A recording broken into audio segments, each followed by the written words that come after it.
ଆପଣଙ୍କ ଦେଖନ୍ତୁ ନୂତନ ଭାବରେ ନବନିଯୁକ୍ତ ହୋଇଥିବା ପ୍ରଦେଶ କଂଗ୍ରେସ କମିଟି ସଭାପତି ଶ୍ରୀଯୁକ୍ତ ଶରତ ପଟ୍ଟନାୟକ ମହୋଦୟ ଆଗାମୀ 28 ତାରିଖ ଦିନ ତାଙ୍କର ମୟୂରଭଞ୍ଜ ଗସ୍ତ କାର୍ଯ୍ୟକ୍ରମ ହୋଇଛି। ଏ ବାବଦରେ ଜିଲ୍ଲା କଂଗ୍ରେସ କମିଟି ତରଫରୁ କାଲି ଆପଣ ଦିବ୍ୟା ପ୍ୟାଲେସ୍ରେ ଗୋଟେ ପ୍ରସ୍ତୁତି ବୈଠକ ହୋଇଥିଲା ଏବଂ ନିଷ୍ପତ୍ତି ହୋଇଛି ଯେ ତାଙ୍କର 27 ତାରିଖ ଆସିବାଟା ଆମେ ପାଲବଣୀ ଗୁଲେଇ ପାଖରୁ पुष्पगुच्छ देकी ताकू संबर्धित करूँ एवं से रात्रि यापन करेंगे कर्मी सहित भेटे एवं ता परदिन आम बाइक शोभा यात्रा माध्यम मीटिंग स्थल को नेबू एवं व्यक्तिगत स्तर में मुरुडा निर्वाचन मंडल जो 3टी ब्लॉक अच्छी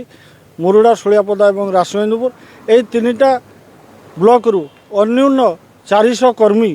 ए कार्यक्रम में जोगदेवाई आम निष्पत्ति नहीं आम आज्ञा जड़े सोशल वर्कर हिसाब से एवं दलीय संगठक हिसाब से काम करुँ लोकंर मत लोक सेवा देवार मनोवृत्ति को लेकिन संगठन को आगे नौचु तापर निष्पत्ति जनसाधारण देखु शरद पट्टनायक सम्मान्य प्रदेश कांग्रेस सभापति नेतृत्व में संगठन जदि ये भाव में चले ताले आगामी दिन में निश्चय ओडिशा रे कांग्रेस सरकार हो।